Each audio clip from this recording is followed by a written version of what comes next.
এতিয়ালৈকে 30টা মানক ব্লক কৰিলোঁ মোৰ পেজৰ পৰা, আৰু কৰি যাম এনেকৈয়ে। কিয়নো যিমান ভাল ভিডিঅ' এটা বনালেও একাংশই আহি পেলাই কমেণ্টত গেলা এসোপা পেলাই থৈ যায়। তেতিয়া মানে সেই ভাল ভিডিঅ'ৰ পৰিৱেশটো মানে বেয়া হৈ পৰে, লগতে মাইণ্ডটো ডিমটিভেট হৈ পৰে আৰু খং উঠি পেলাই মাইণ্ডটো চেঞ্জ হৈ যায়।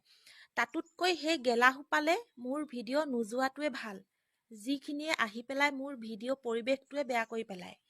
মানে তাহাঁতি আচলতে ভাল বস্তু চোৱা যোগ্য নহয়ও, তাহাঁতক যিমান ভালকৈ ক'লেও তাহাঁতি বুজি নাপায়। কাৰণ যা পৰিৱেশ যেনেকুৱা তেনেকুৱাহে গঢ় ল'ব, নহয় জানো? তাহাঁতি মানে সেই বেয়া পৰিৱেশৰ যে অকল এনি টাইম কাক কেনেকৈ কৈ পেলাই সমালোচনা কৰোঁ, কাক কেনেকৈ ইটিকিং কৰোঁ, কাৰ কটা ঘাঁডোখৰত নিমখ এখিনি সানি থৈ আহোঁ, দিনটো বেলেগ নিজৰতো কাম বন নায়েই, সেই লোকৰ জীৱনৰ অকল কিবা কিবিবোৰ খুচৰি থাকে।